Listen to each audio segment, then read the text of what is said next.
data, kita minta kesediaan. Di sesi kedua kita minta klarifikasi dari fakultas. Dari dua pengalaman yang terdahulu, jangka waktu yang kita butuhkan memang sedikit agak panjang Bapak Ibu, dan kita agak keteter gara-gara meminta data itu, makanya kita putuskan bersama secara tim, kita pilih saja yang sudah ada selama ini dengan melakukan beberapa sisipan. Begitu Bapak Ibu, dan mungkin Bapak Ibu dari pihak fakultas agak sedikit, mungkin agak keberatan, mudah-mudahan tidak keberatan, kami berharap begitu. Karena ini betul-betul Bapak tidak ada maksud apa-apa, kita cuma bekerja bagaimana ini bisa jalan sedemikian rupa. Sebagai gambaran Bapak Ibu, mungkin pelaksanaan KKN daring ini sepertinya mudah-mudah saja, tapi di beberapa perguruan tinggi malah justru jadi carut marut, dan alhamdulillah kita sudah jalan sejauh ini sudah lebih dari 10.000, sudah hampir 11.000 mahasiswa kita yang melaksanakan KKN. Alhamdulillah berjalan dengan meskipun sedikit ada beberapa onak dan duri, tentu biasa gitu. Dan insya Allah sekarang juga kita akan menerjunkan mahasiswa. Tadinya dalam draft awal itu ada sekitar 3.829 orang, dan itu data yang kita kirim ke BNPB. Tapi kenyataan di lapangan sesudah ada finishing touch, ada yang mengundurkan diri dan berbagai permasalahan. Untuk saat ini yang terdata itu cuma tinggal 3.396 orang. Dan catatan pagi ini juga masih ada beberapa mahasiswa mungkin yang akan bergeser angka ini.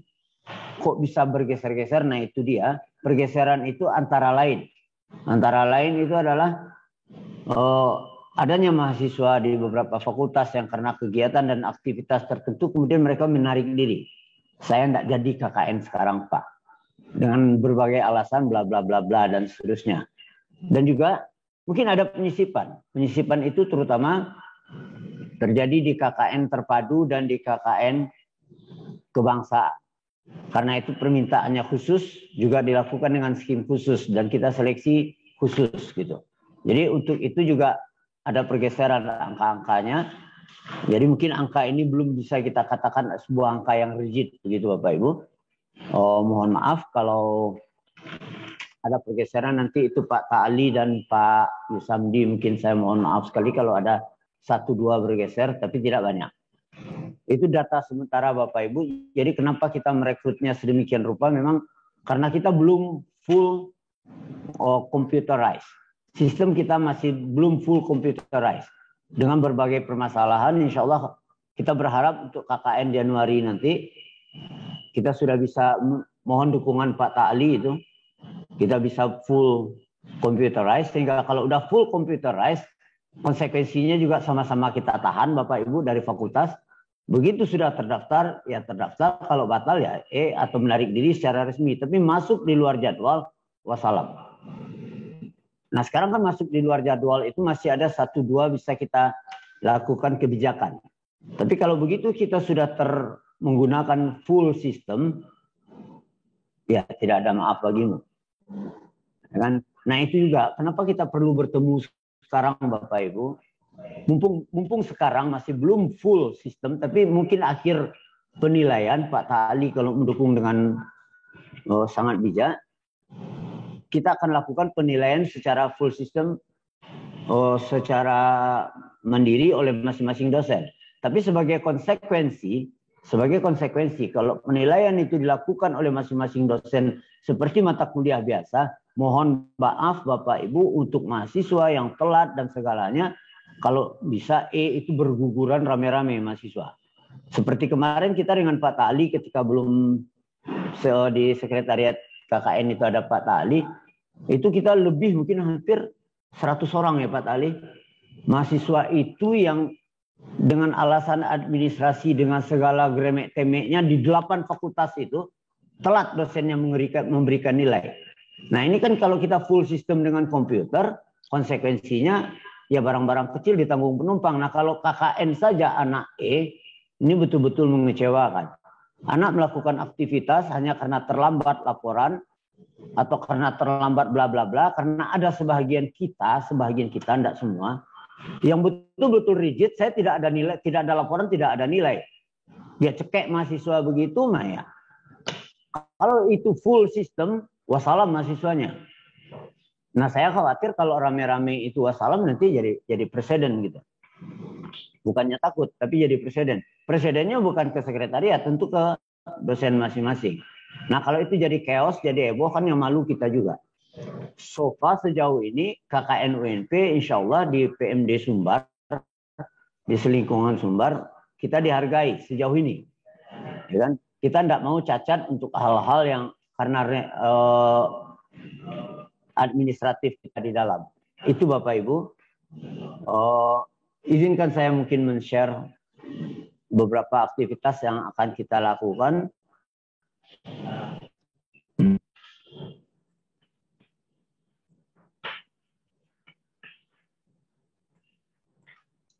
Jadi Bapak Ibu, mungkin izinkan saya memperkenalkan tim kami yang sekarang, kan? Karena tuntutan keadaan kita mereform tim kita. Jadi tim KKN itu, tim intinya itu Bapak Ibu pengarah, tentu rektor dan seluruh wakil rektor.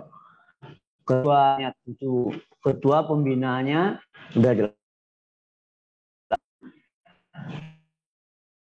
Kemudian tim inti KKN itu kebetulan sekarang dipercayakan kepada saya dan koordinator sekretariatnya itu adalah Pak Fakhrul Razi, PhD. Kemudian koordinator programnya itu Pak Yasdino Huda. Jadi kalau Bapak Ibu ada permasalahan terkait sekretariat dan segalanya bisa Bapak kontak Bapak Fakhrul Razi. Di WAG udah ada namanya, nomornya juga. Dan kemudian Pak Yasdino Huda, Dr. Yasdino Huda itu koordinator program. Kalau ada permasalahan program silakan Bapak Ibu kontak langsung. Pak Yasdinul ini dibantu oleh Pak Riri Trinanda dari FBS dan Pak Dedi Supendra dari FIP. Nah, untuk koordinator wilayah, kalau ada permasalahan kewilayahan yang terkait kewilayahan, itu nanti Bapak Ibu akan dijembatani oleh Pak Hijriantomi, host kita hari ini. Klubnya dipanggil Pak Aan, SIPMM dari FPP, dan beliau didampingi oleh Pak Saiful Haq, SPD MPDT, insya Allah sebentar lagi doktor dari FT, dan juga Pak Rizky Ramadan dari FIS, SPD MSI.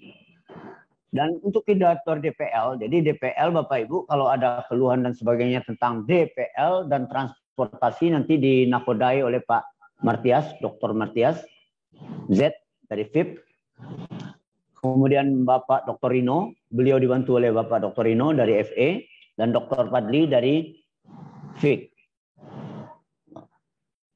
Itu tim kita, dan di sekretariat sebagaimana biasa tim LP2M, Bu Riza dan Bu Hesti, itu nanti di nakodai ujung tombaknya Ibu Mela Rosi Putri SE. Itu tim KKN Bapak Ibu. Jadi bisa dicermati, inilah orang-orang yang bertanggung jawab melaksanakan KKN sekarang. Jadi kalau apa itu KKN, saya kira kita tidak perlu cerita Bapak Ibu, itu sudah cerita lama untuk Bapak Ibu ya kan. Itu terlalu klasik kalau saya katakan KKN apa. Dan peranan DPL juga sebetulnya ini mereplay saja. Kita adalah motivator, pembina, pengarah, penasehat, penghubung, pokoknya kita lah segalanya. Kalau orang Palembang bilang kita itu adalah wong Kitogalo. Perwakilan fakultas itu adalah kita, ya kan, DPL gitu.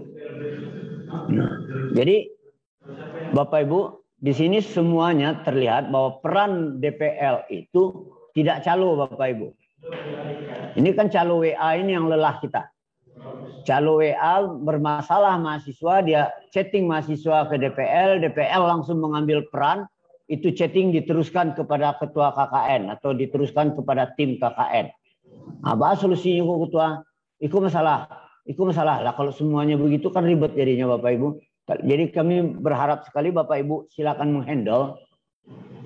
If something happens, mohon Bapak Ibu terjun, turun tangan, menjembatani, menyelesaikannya. Ambil aja kebijakan yang jelas. Bapak Ibu adalah perwakilan UNP. Jadi tangan kanan UNP di sana.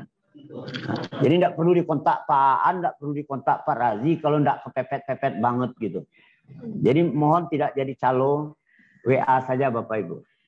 Itu peran DPL. Kalau fungsinya barusan juga kita sudah katakan. Nah ini satu lagi tentang fungsi DPL ini Bapak Ibu. Kita itu memang bukan Satpol PP tukang tangkap dan kita bukan polisi tukang tangkap, tapi kita tukang tertibkan, ya kan? Nah, apa penertiban yang paling norak di mata masyarakat itu adalah apabila ada mahasiswa kita meminta sumbangan, minta sedekah di pinggir jalan, pakai baju kuning dengan dalih bla bla bla bla bla bla. Mohon Bapak Ibu memasak-masakkan ke telinga anaknya, ya kan? Tolong betul dipus anaknya janganlah melakukan hal yang demikian. Kalau toh di kampung di nagari itu butuh penggalangan dana, anak kita cukup di belakang layar, yang di depannya itu adalah pemuda setempat, masyarakat setempat. Meskipun anak kita adalah pemuda setempat, tapi tidak baju kuning yang di depan. Itu mohon Bapak Ibu diingatkan betul kepada anak kita, ya kan? Nah ini tugas nomor 1 kita sebagai DPL, Bapak Ibu, ini sebetulnya seiring, senada, seirama dengan peran seperti yang diulas oleh Ketua tadi, bahwa untuk saat sekarang, alhamdulillah UNP masih dipercaya oleh BNPB sebagai leading sektor untuk penanggulangan COVID, pencegahan, mengedukasi masyarakat terkait dengan pandemi COVID-19.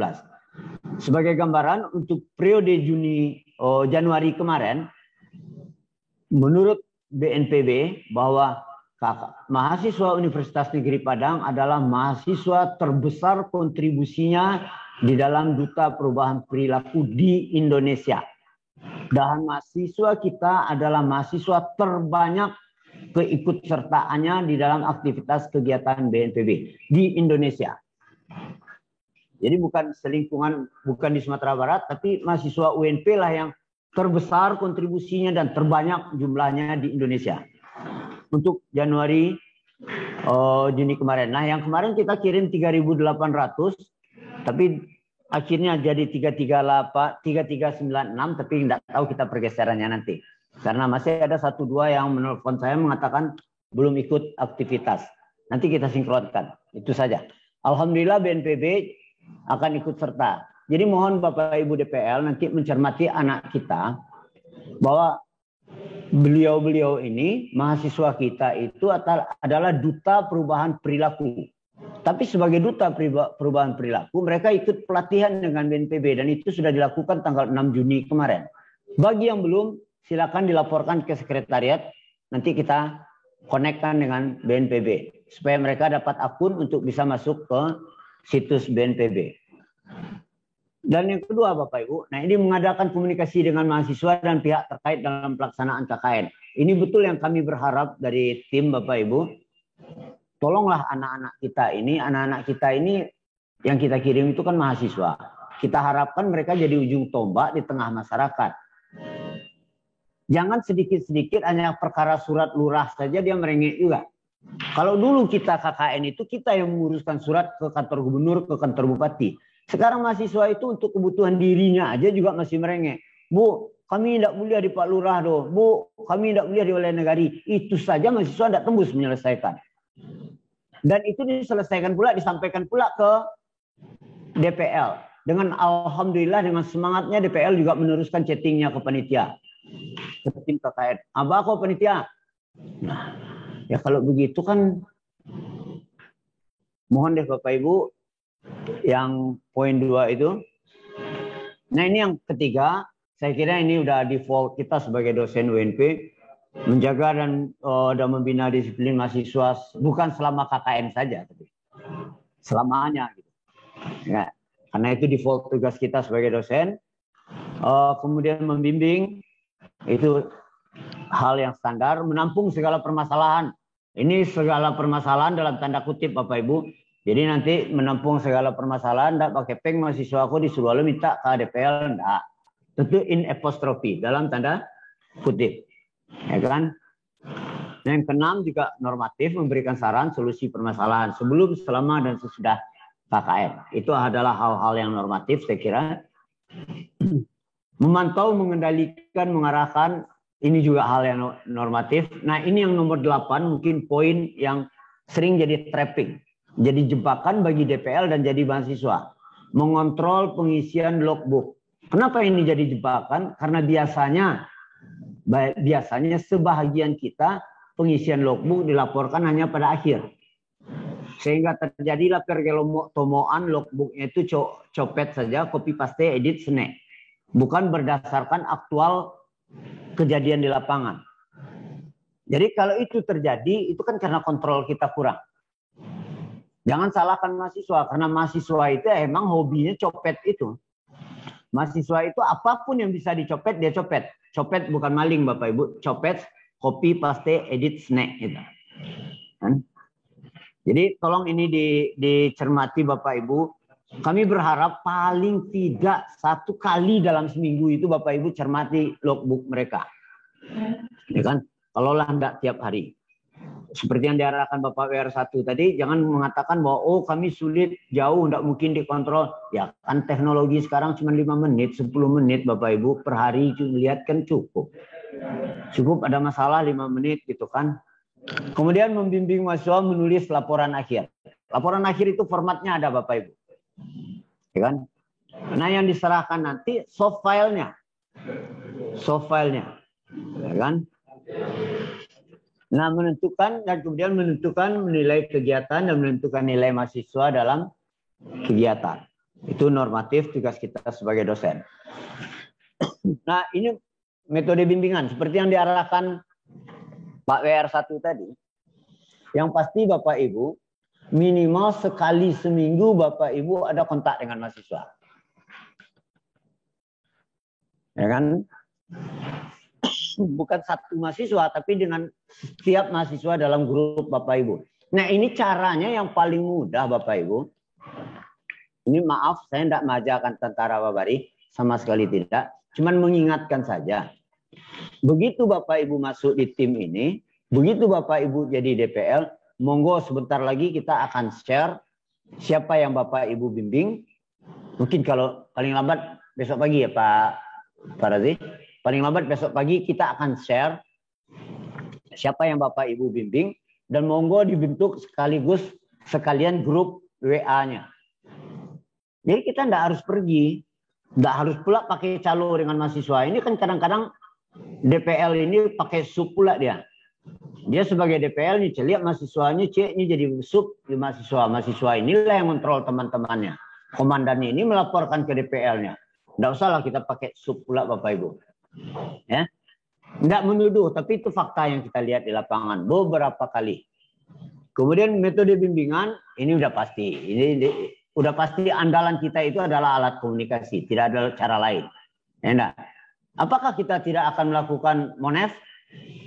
Mudah-mudahan Monef diberi kesempatan oleh Pak Rektor, Pak Yohandri nanti Ketua Lembaga.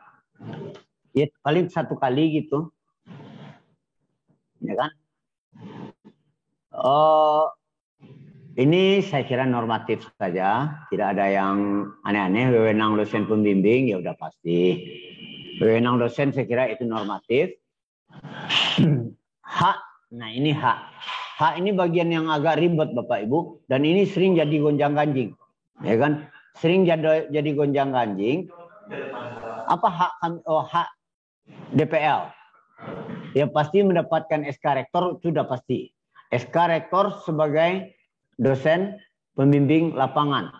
Oh kalau SK itulah jalesnya Pak, bukanlah jale. SK itu kan berujung. Jadi Pak WR2 ini yang akan menyensor SK ini. Karena SK itu berujung dengan rembun, kan gitu. Jadi mendapatkan SK Rektor dengan kata lain itu dapat rembun dengan aktivitas ini. Nah kemudian mendapat bantuan transportasi untuk monitoring lapangan. Ya kan? Tapi itu hanya 1 kali Bapak Ibu. 1 kali perjalanan. Jangan Bapak Ibu tiap minggu datang ke lokasi, mau monitoring. Sekali nanti dibagikannya Bapak Ibu. Jadi tolong dipahami, dan transportasi itu harus ada BB. Ada tiket yang diajukan, ada angka yang diajukan, tidak bisa aja perasaan. Nah kan kalau aja perasaan itu ini yang ribetnya. Oh jale minyak sekian ya, jale anu sekian ya, tidak bisa. Tetap dengan mengacu kepada SBK, ya kan? Kejelasan tentang kepeng-kepeng dan SBK itu silakan nanti dicek di sekretariat. Cuman Bapak Ibu mohon disepahami, kami cuman mengajukan Bapak Ibu. Kalau Bapak Ibu ajukan SPJ-nya, nanti kita naikkan, kita tunggulah dari keuangan. Jadi jangan ditanya didesak Mela nanti, alah cair itu, alah cair itu. Si Mela tukang cairkan, yang tukang cairkan orang keuangan. Kita begitu ada berkas kita naikkan. Ya Bapak Ibu, itu mohon kesepahamannya di sini, ya kan? Jadi tidak ada duit yang mampir di tempat kita, yang membayarkan itu adalah bendahara. Jadi kewajiban dosen DPL itu yang pasti mengkonsolidasikan program kegiatan, kemudian melakukan pembimbingan, melakukan monitoring seperti yang kita katakan tadi. Tapi monitoring yang real ke lapangan cuma sekali, tapi monitoring daring tentu bisa dilakukan kapan saja. Ya kan? Kemudian menghimpun dan menganalisis logbook setiap mahasiswa. Baru melakukan penilaian terhadap semua aktivitas. Insya Allah nanti slide ini kita share di Bapak Ibu, kita share di grup. Jadi tidak usah terlalu ribet-ribet, kadang-kadang dicatat-catat, tidak perlu. Nanti kita share di grup slide ini, ya. Kenapa kita share? Karena ini terkait yang paling parah itu melakukan penilaian terhadap semua aktivitas. Karena form penilaian ini nggak untuk dihafal, tapi cukup dilihat aja nanti kita share. Kalau dihafal-hafal, ya kan? Hanya saja Bapak Ibu, saya memohon kita tidak mengobrol nilai dan sebagainya. Tapi mohon nota kesepahaman Bapak Ibu, tolong jangan terlalu rigid lah dengan mahasiswa. Nah, kalau kita terlalu rigid itu anak-anak ini udah lelah di lapangan, kemudian kita anggap juga tidak KKN, kasihan kita. Ya. Nah ini format sistematika laporan, nanti Bapak Ibu bisa cermati saja. Nah, yang jelas program kita. Apa sih program KKN kita? Program kita sederhana saja Bapak Ibu. Yang nomor 1 program kita itu adalah mensukseskan programnya BNPB. Itu sebagai duta perubahan perilaku. Mahasiswa kita itu kita minta di lapangan mengedukasi masyarakat. Mereka sudah tahu bagaimana caranya, apa anunya sudah dilatih, sudah diberikan pengarahan oleh BNPB. Mereka sudah diberikan pengarahan, jadi mereka akan memfoto dan sebagainya. Dan mereka harus upload di sistem BNPB. Insya Allah nanti kalau begitu anak-anak kita terjun, saya akan sharekan passwordnya. Bagaimana Bapak Ibu bisa memantau anak Bapak Ibu masing-masing. Saya sharekan link dan passwordnya nanti. Jadi ini kegiatan pertama wajib. Nah, akan timbul pertanyaan nanti, kalau ini tidak dilakukan bagaimana Pak? Kan karena ada mahasiswa kita yang mungkin telat mendaftar sesudah 6 Juni dan sebagainya, dia belum ikut dengan BNPB. Apakah dengan tidak ada ini mereka gagal? Saya tidak berharap demikian Bapak Ibu. Ya kan? Ini kan salah satu program. Tapi kita tetap mengarahkan mereka jadi pemain utama di sini. Karena apa yang mereka lakukan itu kan juga mengharumkan nama UNP. Yang jelas mereka ikut berperan mengedukasi masyarakat, itu udah jelas kita turut berkontribusi memutus rantai COVID-19 insya Allah. Mudah-mudahan. Dengan kemampuan kita tentu. Karena kita bukan orang medis. Tapi kita sebagai DPL wajib mengingatkan Bapak Ibu kepada anak-anak kita, jangan mereka maju tak gentar pula. Kita bukan dokter, kita bukan pakar medis. Jadi anak-anak kita tetap kita ingatkan dengan protokol kesehatan. Enak. Meskipun protokol kesehatan yang paling ampuh itu kan sebetulnya masker ini kan cuma salah satu analogi bagaimana anak bisa menjaga mulut, menjaga bicara, menjaga perasaan, tidak ngomong yang nggak karuan, kan? Physical distancing itu kan juga sebetulnya peringatan dari Allah bagaimana kita menjarak dari kejahatan dan tidak terlalu merapat dengan hal-hal yang tidak bermanfaat. Itu physical distancing. Nah, jadi ini kegiatan yang kerjasama kita dengan BNPB dan alhamdulillah Januari kemarin Bapak Ibu anak kita berperan alhamdulillah cukup optimum di sini dan sangat dihargai BNPB. Dan anak-anak itu Bapak Ibu, beliau-beliau ini mereka itu wajib melakukan kegiatan minimal signifikan 25 hari. Dan mereka wajib mengedukasi setiap hari itu ada sekitar 2 orang. Jadi 10 orang.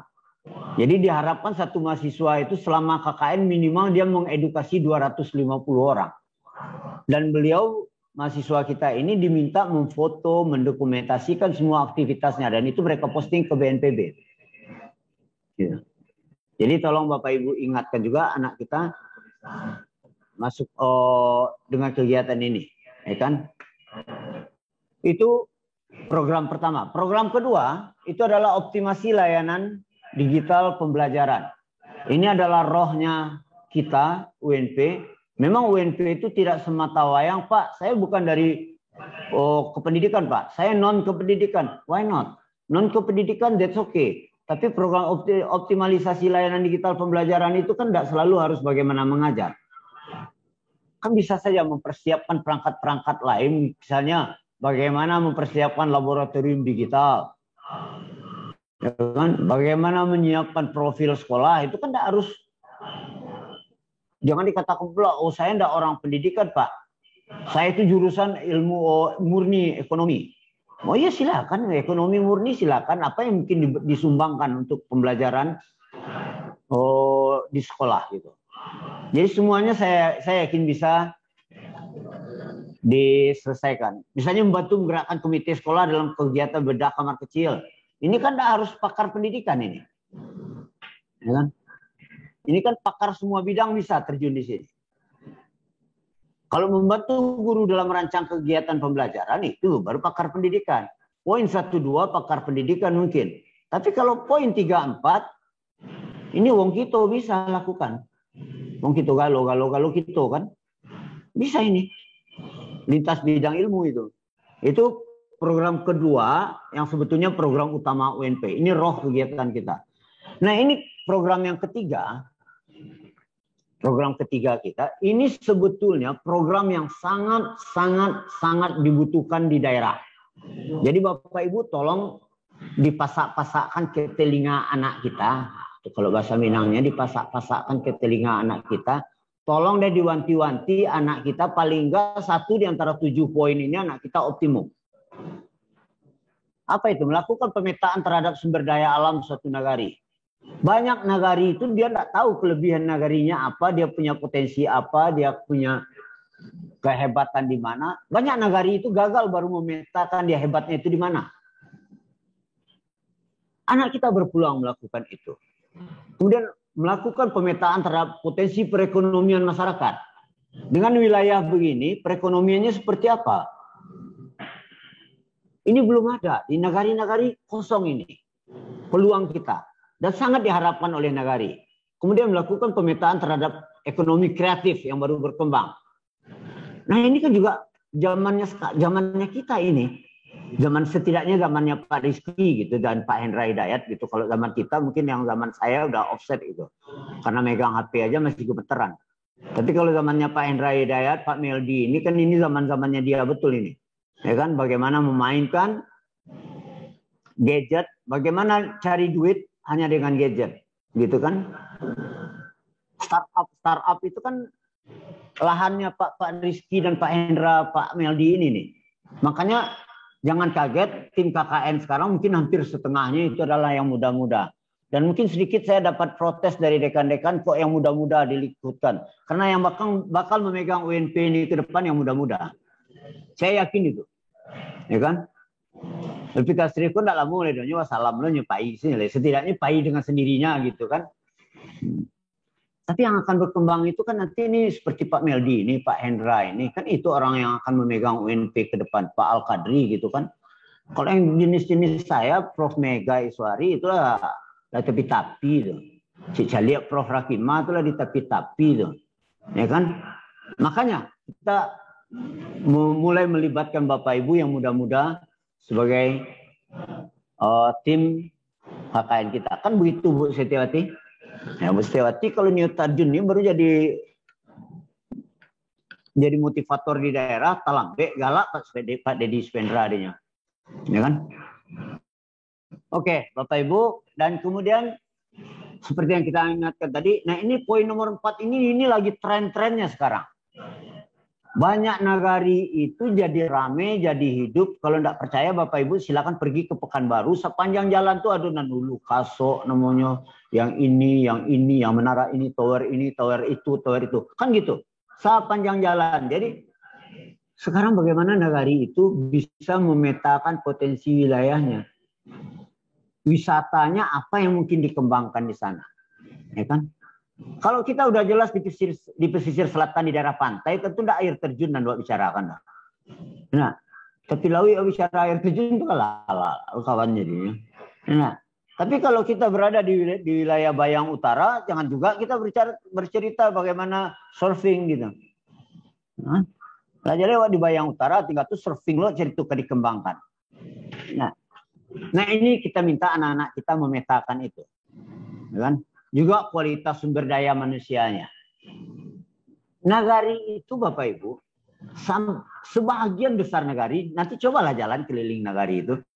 Dia tidak tahu bara orang pegawai negeri di situ Pak, nan jadi tentara berapa, nan jadi polisi berapa, nan bagaji sekian berapa, nan sekolah sampai SMA berapa, nan kuliah berapa. Paling-paling mereka itu kan wali nagarinya kan aduh baduo batigo aduh dia nu Pak. Sementara tanya dia, aduh tambah boleh gitu kan.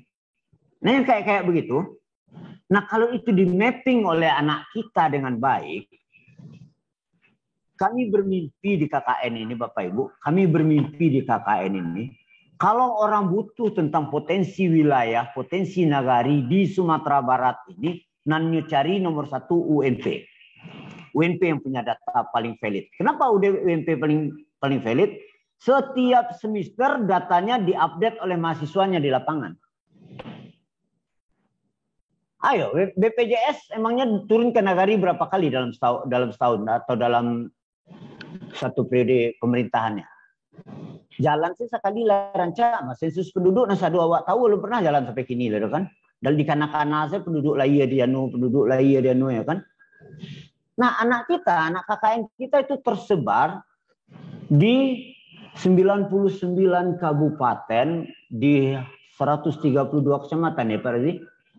132 kabupaten kota, kecamatan, di hampir di 432 nagari. Jadi potensi kita untuk memeta nagari itu sangat kuat. Sangat kuat. Apa tidak mungkin suatu saat nanti tahun 2010 orang bertanya nagari X di Sumatera Barat, tanya ke UNP. Apa hebatnya nagari itu, tanya di UNP. Mimpi saya seperti itu Bapak Ibu, mudah-mudahan kita satu mimpi, tapi jangan saling memimpikan begitu. Ya kan? Kita satu mimpi tapi tidak saling memimpikan. Ya kan nanti kalau saya memimpikan Ibu Skundra kan jadi ribet jadinya gitu kan. Tapi setidaknya mimpi kita ke depan seperti apa Indonesia, seperti apa potensi negeri kita sama gitu. Tapi tidak saling memimpikan. Yang kemudian juga yang tidak kalah kurangnya karena kita di daerah pegunungan begini, kita berharap dan ini gawenya Pak Indang Dewata ini, bagaimana pemetaan terhadap potensi bencana yang mungkin terjadi di negeri ini. Dan itu juga tidak terlalu dilihat. Sebentar Bapak Ibu. Assalamualaikum. Ya, betul. Ya. Oke. Sip. Oke. Ya, sip. Oke. Pak, tolong dipanggil Pak Rektor. Oh, Bapak Ibu, kita pending sejenak. Ini ada Pak Rektor mau beri pengarahan dengan kita. Alhamdulillah beliau sudah bergabung. Silakan Pak Aan, saya kembalikan dulu. Baik, terima kasih Kepala Pusat KKN untuk materi sementara.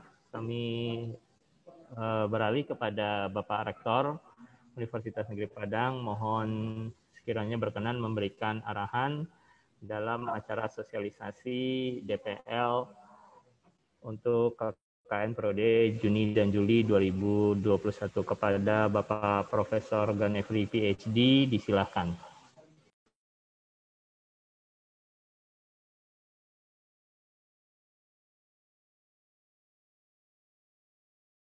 Assalamualaikum Pak Rektor, silakan Pak Rektor. Jadi kami hubungi Pak Rektor, ada Bapak Prof. Ganefri PhD, dimohon saya memberikan arahan bagi kita semua dalam acara sosialisasi DPL kepada Bapak Prof. Ganefri, disilakan Pak.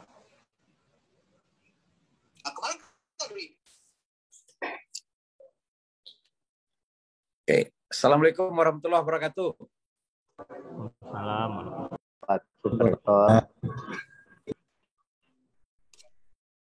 Langsung Pak An. Siap Prof. Jelas Prof. Oke Prof. Oke. Bismillahirrahmanirrahim. Alhamdulillahirabbil alamin. Puji syukur kita panjatkan kehadirat Allah yang Maha Kuasa.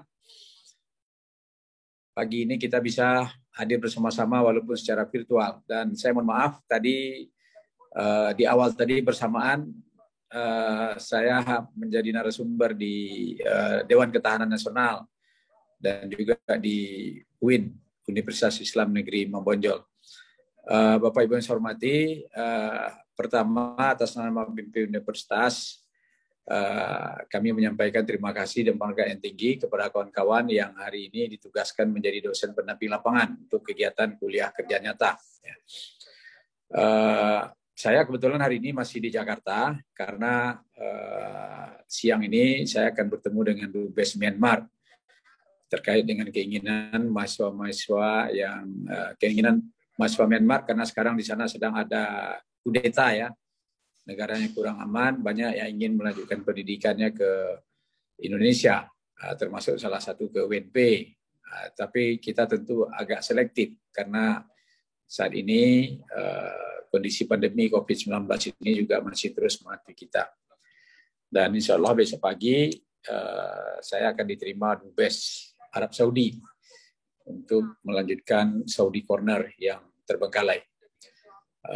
Jadi besok sore insya Allah saya baru ada di Padang dan Bapak Ibu ini sudah lebih 5 hari saya meninggalkan kampus ini, tapi tetap aktif melaksanakan berbagai aktivitas kegiatan untuk kampus ya. Ini terkait dengan KKN, saya berharap kepada kawan-kawan yang menjadi dosen pendamping lapangan tentu bisa melaksanakan monitoring dan evaluasi terhadap implementasi daripada kegiatan KKN yang berbasis tempat tinggal. Ya. Dan tahun ini kita masih bekerja sama dengan BNPB dan kami juga berharap Bapak Ibu dosen pembimbing lapangan memang sesuai dengan regulasi keuangan kita, masing-masing kita diberi kesempatan untuk melakukan kunjungan lapangan 1 kali. Ya. 1 kali selama proses pembimbingan ini. Ini juga menyangkut masalah pandemi atau keamanan kita semua. Karena Bapak Ibu hari ini Indonesia ini kembali di Jakarta ini juga lockdown ya. Beberapa diberlakukan jam malam. Jadi di sini hanya sampai jam 8 aktivitas, setelah itu semua ditutup. Dan kita memang harus ketat dengan protokol kesehatan. Termasuk juga di Sumatera Barat yang saya kira sudah mendekati zona merah, kita juga harus hati-hati. Jadi kalau memang tidak terpaksa betul Bapak Ibu untuk berkunjung, tidak usah berkunjung. Bisa berkunjung secara online, ya, secara daring melalui Zoom. Bapak Ibu saya kira bisa membuat jadwal untuk bertemu dengan mereka secara virtual. Ya, jadi kita manfaatkan teknologi untuk memantau kegiatan aktivitas mahasiswa-mahasiswa kita yang ada di tempat tinggalnya masing-masing. Karena ini KKN berbasis domisili, saya kira akan lebih efektif kalau kunjungan-kunjungan yang kita lakukan itu secara virtual. Kita bisa mengagendakan, menjadwalkan untuk bertemu melalui Zoom ya atau di kampus, memakai fasilitas di kampus, dan saya yakin mahasiswa juga ya hampir di seluruh di Sumatera Barat mungkin hanya 10% lagi yang tidak tersentuh oleh jaringan, ya 10-15%. Tapi kalau kita sudah mengagendakan sejak awal, mereka dikumpulkan di satu kecamatan yang di sana ada koneksi internetnya, tentu kita juga bisa melakukan monitoring, evaluasi secara langsung melalui mereka, melalui virtual. Jadi saya menyarankan kepada Bapak dan Ibu semua, walaupun diberikan kesempatan untuk melakukan kunjungan ke daerah, tapi tolong dipertimbangkan betul dari seksi keamanan, kesehatan kita semua. Karena sekarang ini Bapak Ibu tidak ada yang bisa memastikan, ya saya melihat dapat informasi di kawan-kawan di Jakarta ini, karena virus corona ini sudah bermutasi lagi ya ke varian baru, varian Delta namanya, dan itu lebih cepat reaksinya. Kalau dulu mungkin masih bisa kita bertahan. Saya sudah mengalami, ya, saya lulusan COVID, mungkin kita masih bisa bertahan untuk memperkuat daya tahan tubuh kita. Tapi yang varian baru ini, ya kebetulan anak saya di Cipto, dia menyampaikan, ya banyak yang kita kalah cepat. Ya, artinya kalau yang sudah terpapar dapat virus itu, terlambat saja mengatasinya, out. Jadi mereka lebih cepat begitu. Dan itu langsung menyerang paru-paru. Nah, oleh sebab itu, dan ini tidak tentu kemungkinan sudah menyebar juga di Sumatera Barat atau di daerah-daerah lain.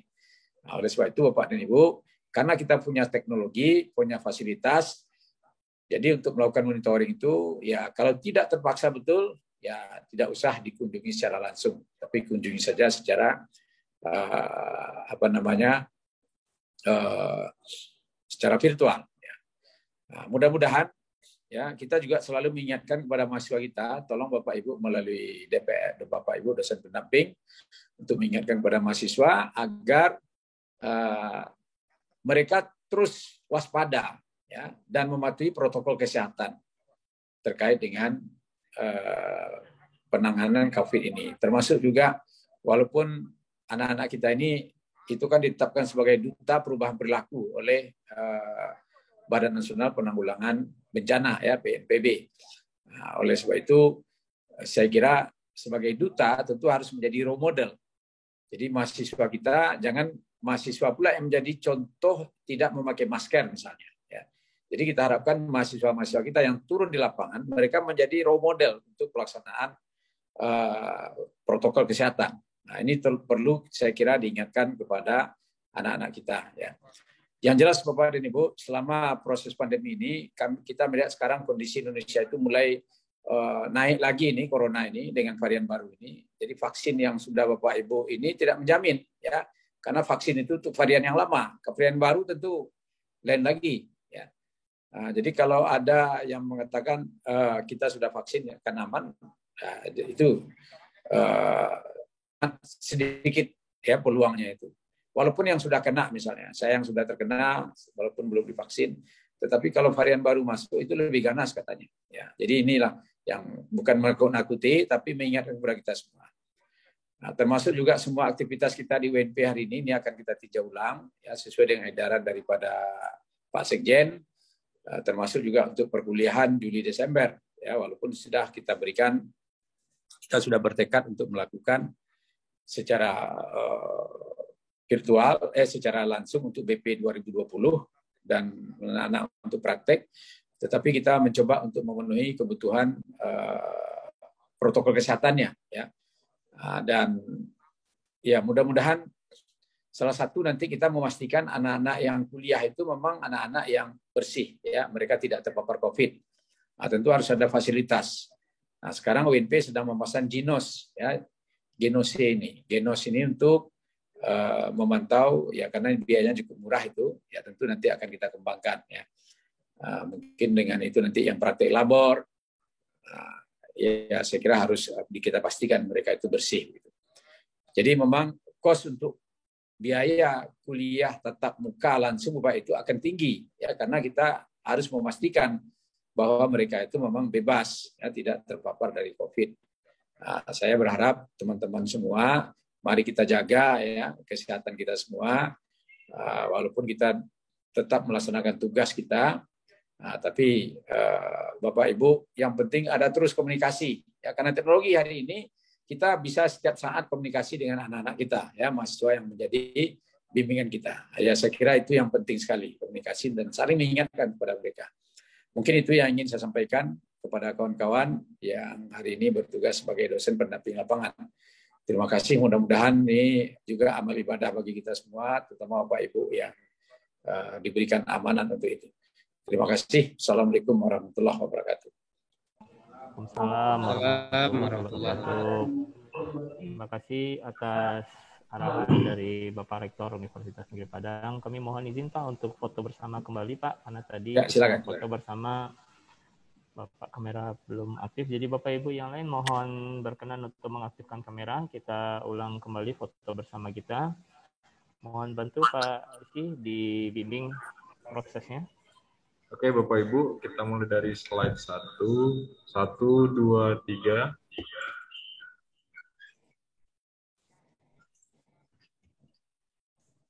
Kemudian slide kedua,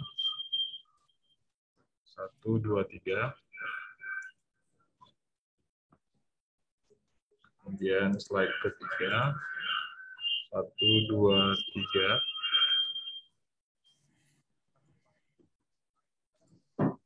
Yang keempat, 1, 2, 3.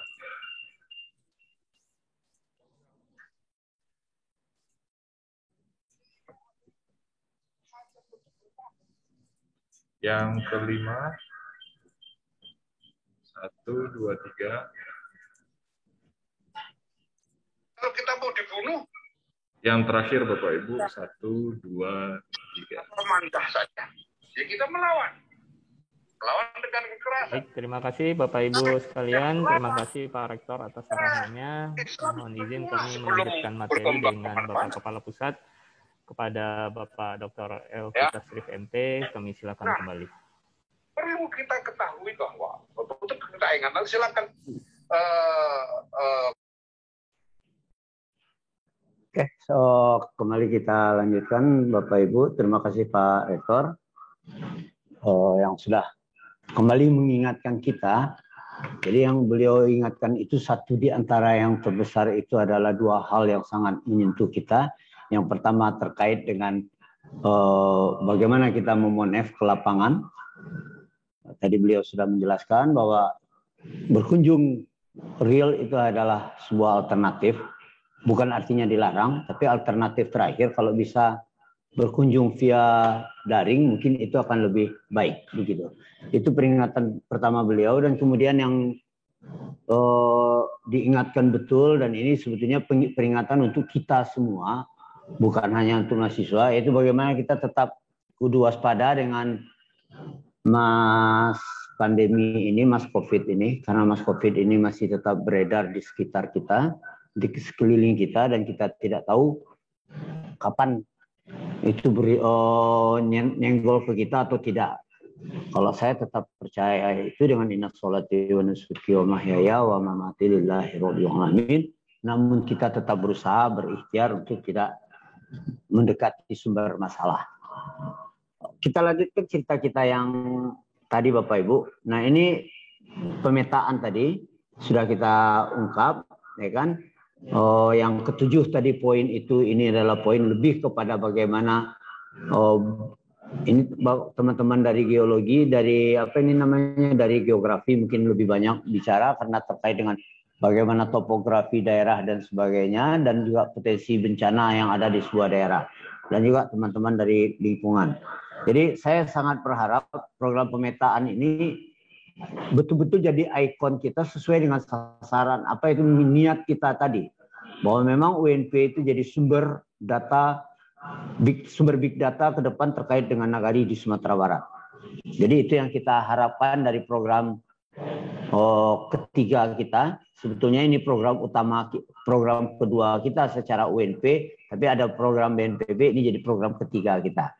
Nah yang terakhir itu ada program yang saya bisa katakan bahwa program yang tidak bisa ditolak oleh mahasiswa kita. Karena sebagai anggota masyarakat, mau tidak mau mahasiswa kita pasti bersentuhan, berkumpul dengan masyarakat, yaitu ya bagaimana beliau mungkin di masjid, peran aktif di Satgas, peran aktif di Nagari, kemudian penggerak implementasi tepat guna, mungkin kegiatan seni budaya, atau di Karang Taruna, dan juga penyuluh-penyuluh kesehatan atau lingkungan yang lainnya. Saya kira ini program standar semua kita, tidak hanya mahasiswa saja, bahwa kita tetap berada di lingkungan bekerja sama dengan masyarakat, tapi kan tapinya tetap koridor yang dipesankan Pak Rektor tadi, bahwa ini adalah anak kita jadi penggiat kegiatan seni atau kegiatan olahraga di kampung, tapi jangan membuat kerumunan yang membuat potensi jadi tambah ribet. Anak kita aktif, dia tiap sebentar ngumpulin orang, malah bikin cemas Satgas. Anak kita mengadakan pengajian, dia bikin kerumunan yang di luar protokol kesehatan. Gitu. Nah, hal-hal yang seperti ini perlu kita wanti-wantikan ke mahasiswa kita, seperti yang diperingatkan Pak Rektor tadi dan juga yang diperingatkan BNPB. Anak kita ini jadi duta perubahan perilaku, jadi bukan dusta, Pak. Kalau mereka salah kaprah jadi dusta saja, dusta perubahan perilaku. Bohong aja yang dia bilang. Karena dia tidak jadi role model tadi. Harusnya mahasiswa kita adalah role model bagaimana caranya bermasyarakat, bagaimana di nagari, di tengah kerumunan kita tetap pakai masker, bagaimana kita mencuci tangan dan sebagainya. Itu yang kita harapkan dari mahasiswa kita, jangan justru sebaliknya. Ya kan? Mahasiswa kita jadi makhluk sakti mandraguna, mereka di gelanggang itu seenak EDW, sehingga masyarakat juga ikut-ikutan. Oh, anak KKN aja begitu kan gitu. Jadi mungkin itu anak-anak kita, saya yakin mereka tidak punya niat seperti itu, ya kan? Tapi ini yang namanya anak muda, itu kan pasti, saya kira bukan anak muda saja. Zon politikon bahwa hobi bermasyarakat itu adalah standar dasar manusia. Manusia itu hobinya berkumpul. Ya enggak, kalau enggak percaya tanya tuh Pak Rino, itu hobinya berkumpul, minum-minum, minum, iya Pak Ngertias. Ya kan, itu misalnya gitu kan. Itu default. Mahasiswa itu juga begitu. Mahasiswa kita itu pada dasarnya pasti ingin berkumpul. Nah, sekarang bagaimana kita sebagai DPL memberikan rambu-rambu kepada mereka untuk, kalau katanya Pak Bu Rizda ini, Pak Khairudin itu ojo ke susu gitu, enggak kebablasan, enggak terburu-buru nafsu untuk menyatakan sesuatu. Nah, yang saya khawatir ini Pak Henry Naldi ini nanti mahasiswanya itu diajak-ajak buka baju itu. Karena beliau ini satu di antara DPL yang paling istimewa dari semua kita. Satu-satunya DPL yang paling istimewa di sini Pak Henry Naldi. Karena dia ngumpulin mahasiswa sering buka-buka baju. Karena beliau itu adalah satu-satunya yang dapat skema pengabdian masyarakat KKN. Iya Pak Henry? Satu-satunya. Jadi beliau nanti yang agak berbeda dari kita rame-rame. Saya kira itu yang perlu kita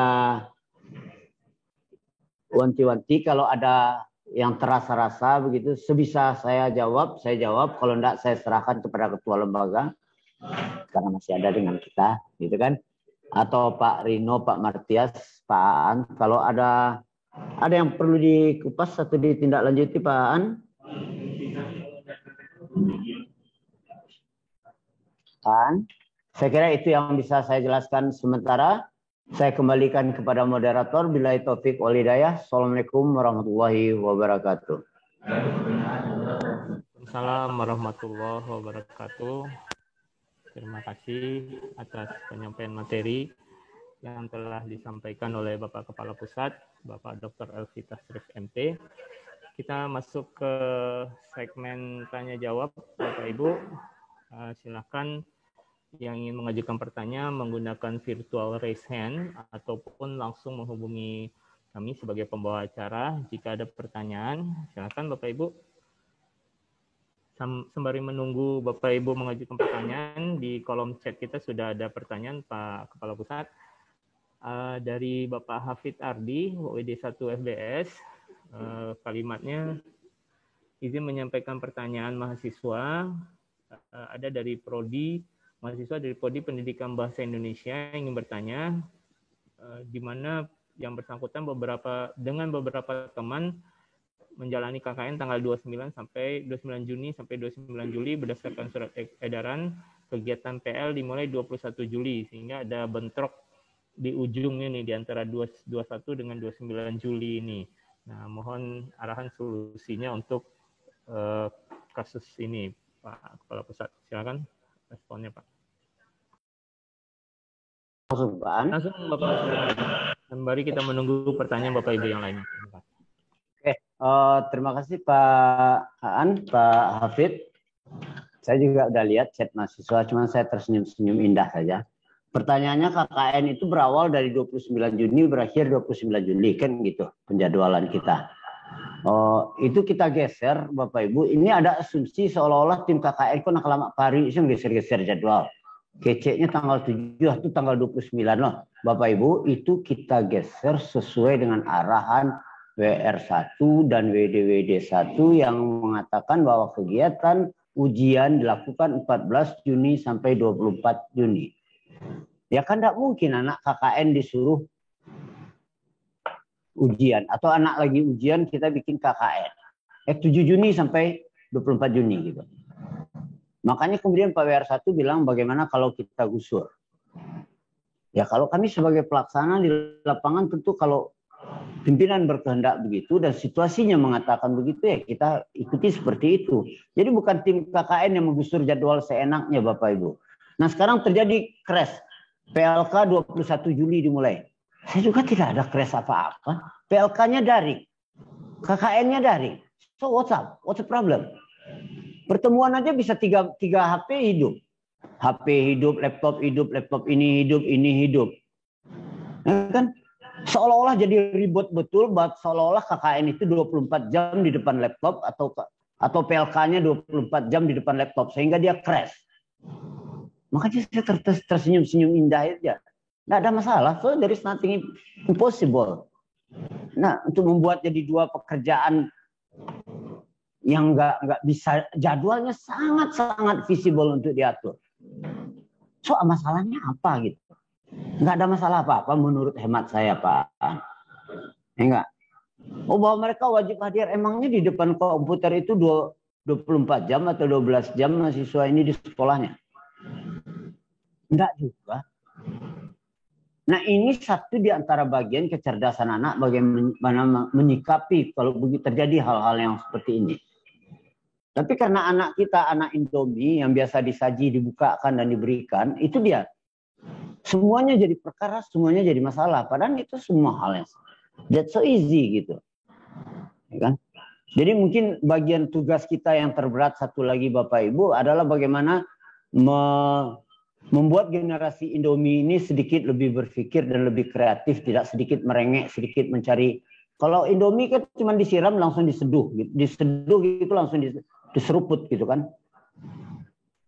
Bagaimana dia bisa bikin, kalau dia mau berproses sedikit kayak mie goreng yang serius, pasti rasanya lebih yahud daripada hanya sekedar diseruput dengan air panas. Saya kira begitu jawaban saya Pak An. Dengan kata intinya nggak ada masalah. PLK daring, KKN daring, crash 1 minggu. So, what's up? Masalah apa? Nggak ada masalah. Saya kira begitu. Terima kasih Pak An. Terima kasih Pak Ketua.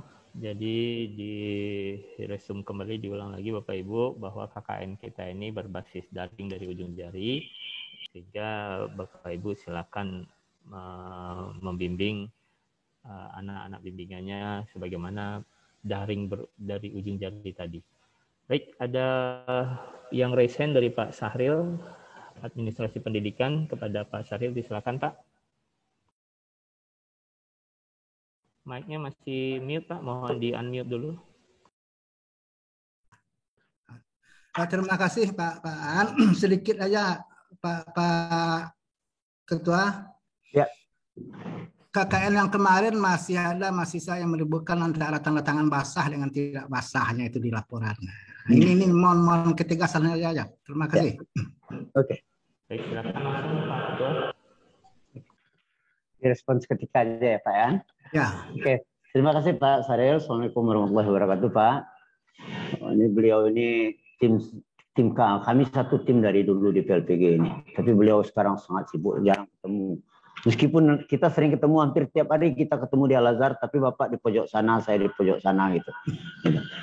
Soal tanda tangan ini Pak, dulunya ketika KKN pertama kali kita launching di 2020, kan waktu itu kita bertanya dengan tim keuangan, apakah mungkinkah KKN itu dibayarkan per individu, per dosen, per individu mahasiswa yang dibimbing. Waktu itu keuangan memberi peluang dengan syarat Pak ada bukti tanda tangan basah di halaman pengesahan. Kan begitu. Faktanya begitu kita masih berbincang itu visible or not visible, kita ribut duluan di WA. Begitu kita ribut di WA, maka muncullah beberapa unit lain yang mengatakan kami juga buat kegiatan begitu. Kalau begitu kita akan dibayar seperti ini, seperti itu. Maka akhirnya itu dibatalkan. Maka tidak jadilah tanda tangan basah dan tak basah itu. Makanya yang kemarin, KKN kita Januari kemarin, saya nggak pernah nanyain lagi tanda tangan mau basah, mau kering, setengah basah, setengah kering. Ya itu cuma syarat administratif kita kumpulkan di sini. Kan itu saja, bahwa YBS sudah mengumpulkan laporan. Begitu saja Pak Sarif. Karena kita khawatir Pak, kalau tidak kita kumpulkan halaman pengesahan itu, nanti jangan KKN ini hanya visible gitu. Antayo, antai tidak. Makanya kita perlu BB, begitu aja Pak. Saya kira itu jawabannya Pak. Jadi basah tidak basah itu karena terkait tadinya mau diuangkan Pak. Sekarang karena udah tidak diuangkan ya, tidak ada masalah lagi begitu. Ya Pak Sarif. Terima kasih. Terima kasih. Ya Pak. Saya kembalikan Pak. Ya. Terima kasih Pak Kapus, jadi cukup jelas. Kebijakan Bapak Ibu DPL saja lagi untuk bisa menentukan apakah nanti dokumennya itu valid tidak valid gitu ya. Nah, jadi kita tidak dari tim KKN tidak mensyaratkan harus basah tidak basah gitu. Jadi diserahkan kepada Bapak Ibu untuk dapat memvalidasinya sendiri. Gitu. Baik, silakan Bapak Ibu kalau ada pertanyaan lebih lanjut. Kami belum melihat raise hand atau Bapak Ibu bisa langsung menghubungi dengan memanggilan langsung. Silakan.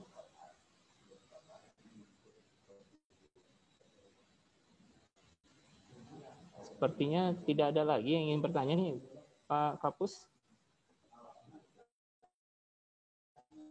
Sudah cukup jelas kan? Kalau tidak ada lagi, begini aja Pak. Bukan tidak ada pertanyaan di sini, artinya tidak boleh bertanya lagi. Whenever. Bapak boleh bertanya saja di sekretariat, Bapak bisa chat di WA. Cuman mungkin yang menjawab itu tidak selalu Elvita Srif, mungkin Pak Aan, bisa Pak Rino, bisa Pak Rizky, bisa Pak Martias. Pokoknya siapa saya, kita tim kita sama Pak. Semuanya kita bicarakan dalam tim. Jadi silakan Bapak tanya di tim. Tadi sudah ditayangkan tim kita itu yang masing-masing mungkin kalau Bapak Ibu mau kita anu sedikit lagi, saya anukan tim kita itu Bapak Ibu. Ini Pak Razi dari MIPA, Pak Yasdinul dari FT, Pak Riri dari FBS, Pak Dedi dari FIS, dari FIP, dari FIP, Pak Ijrian Tomi dari FPP, Pak Saiful dari FT, Pak Rizky Ramadan dari FIS, Pak Martias dari FIP, Pak Rino dari FE, Pak Fadli dari FIK. Jadi ini seluruh fakultas ada tim ini di dalam. Jadi kalau misalnya Bapak Ibu agak kurang kurang sreg mau menyampaikan langsung mungkin di tengah forum atau bagaimana di chat, silakan hubungi tim dari masing-masing fakultas itu. Tidak apa-apa. Saya yakin beliau-beliau itu akan konsen mau menerima Bapak Ibu. Ini adalah tim kita, ini adalah kampus kita, ini adalah kegiatan kita. Apapun yang kita lakukan di sini, semuanya adalah untuk progres UNP ke depan.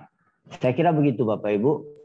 Jadi tidak ada di sini bicara saya, FT, FE, FIK, nggak ada. Kita bicara ini adalah UNP.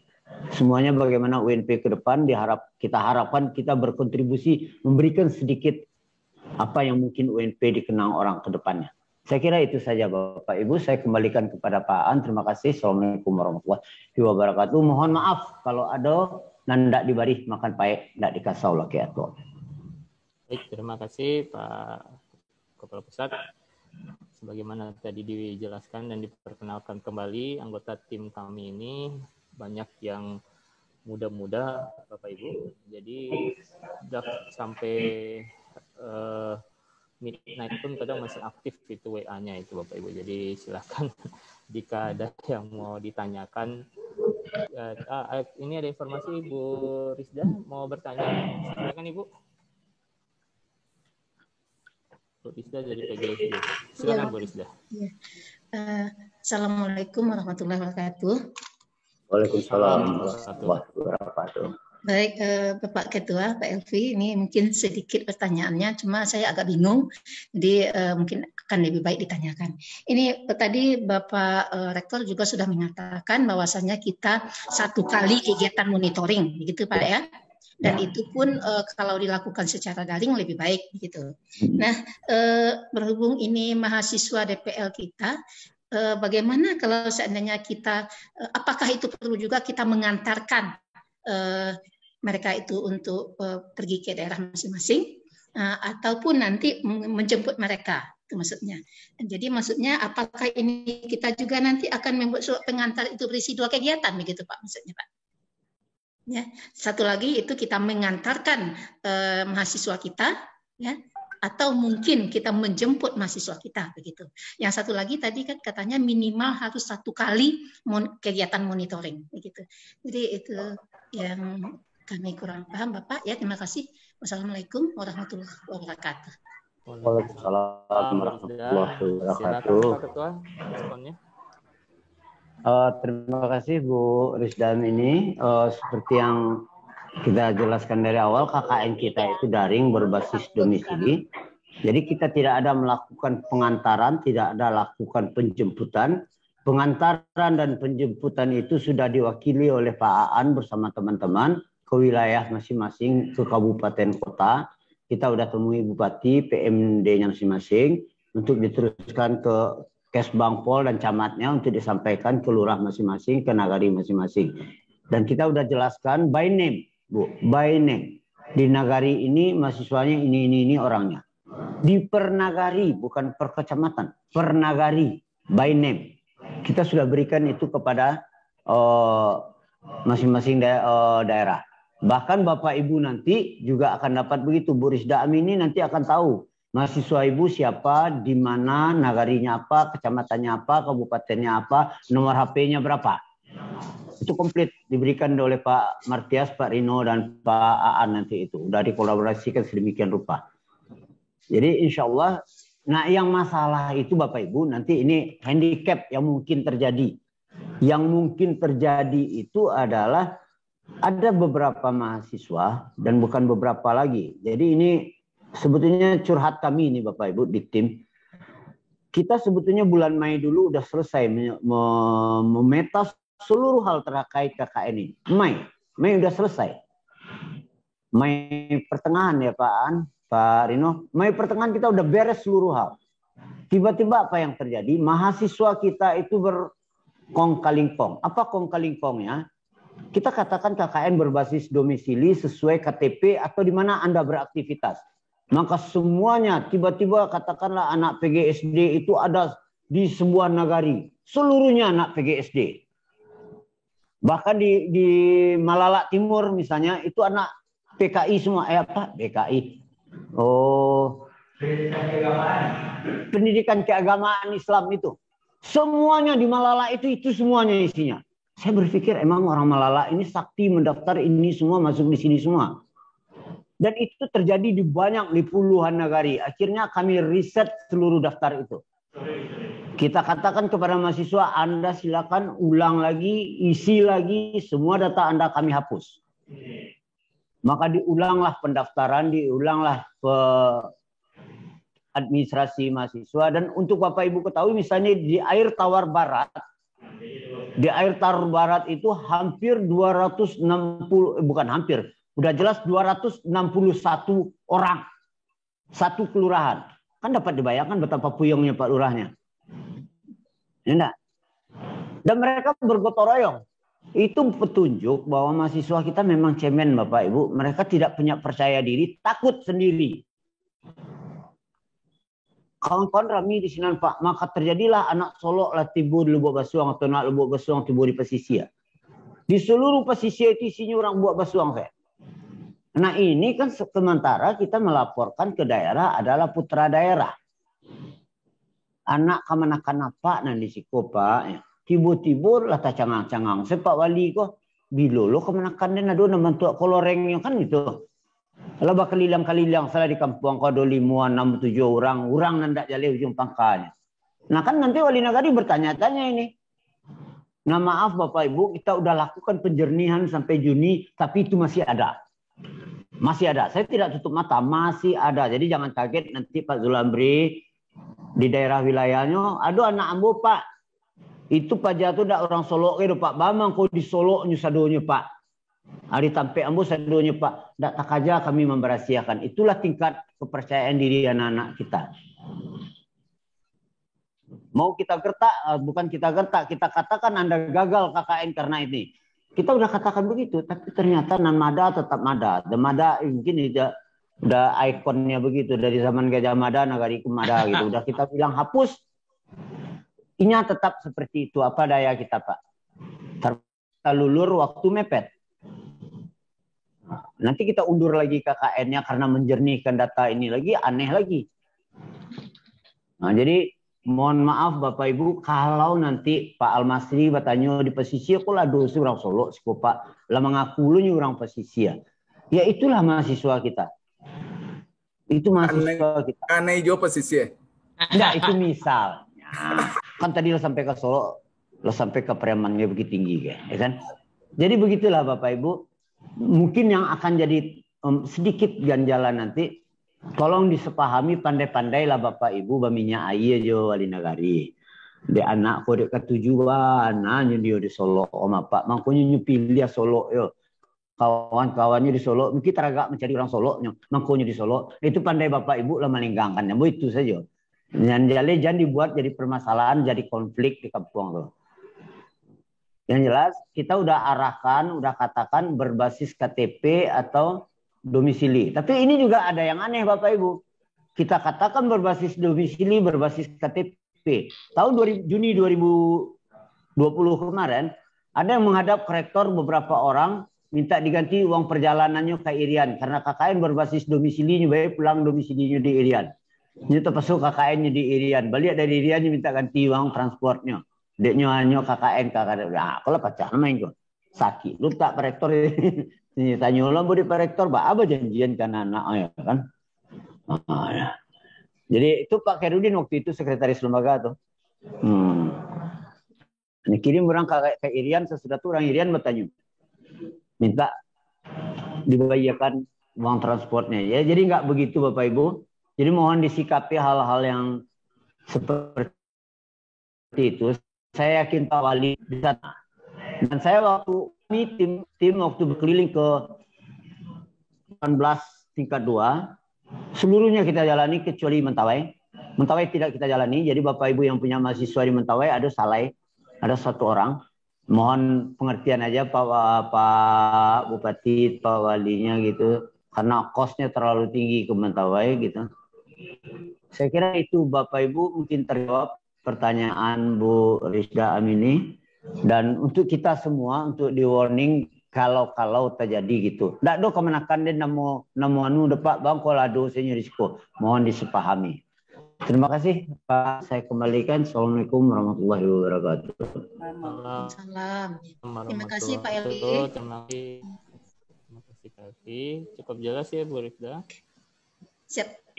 Baik, ya kami mohon izin menyimpulkan kembali bahwa tidak ada pengantaran ataupun penjemputan, semuanya berbasis daring, sehingga berbasis daring dan domisili, sehingga jika ada,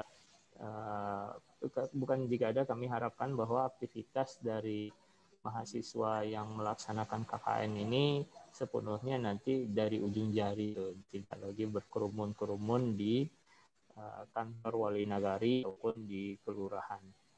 Baik, Bapak Ibu, jika ada pertanyaan lain, kami silakan. Lalita. Bapak Ibu tim, ada yang melihat resign atau ada yang menunjukkan?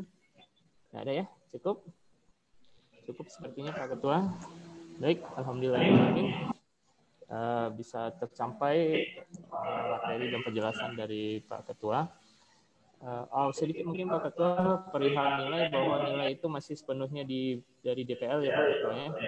Itu mohon sedikit ditegaskan kembali itu Pak Ketua.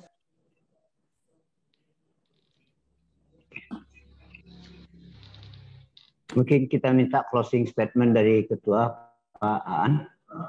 Baik. Sebelum kita menutup acara sosialisasi ini, kami mohon kepada Bapak Ketua LP2M, Bapak Yohan Didi PhD, untuk dapat menyampaikan closing statement-nya kepada Pak Ketua LP2M. Silakan. Pan.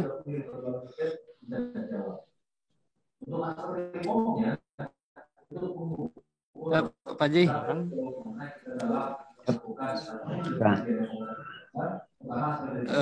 Baik Bapak Ibu, Assalamualaikum warahmatullahi wabarakatuh. Mohon maaf nih, saya lagi merapat juga di lantai 4, jadi suaranya agak masuk dari speaker.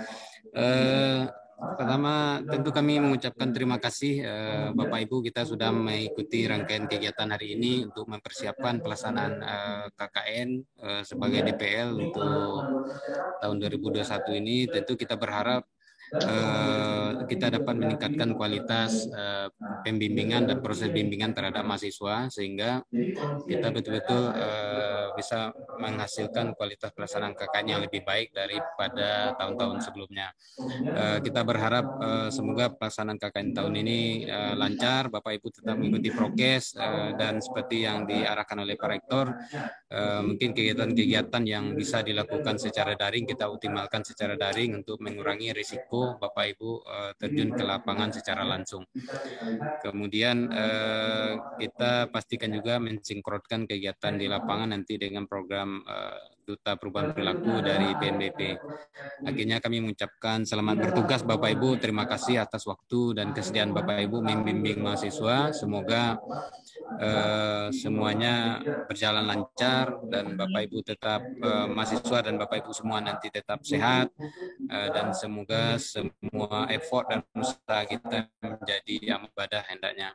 Mungkin saja Bapak Ibu, sekali lagi terima kasih juga Pak Elvi dan tim Pak Haji semuanya yang sudah berupaya mengkoordinasikan program ini.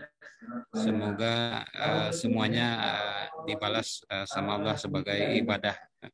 Itu saja, mohon maaf Bapak Ibu, lagi-lagi terima kasih. Assalamualaikum. Assalamualaikum warahmatullahi wabarakatuh. Waalaikumsalam warahmatullahi wabarakatuh. Kami mohon juga closing statement dari Bapak WR1, Bapak Rafnaldi.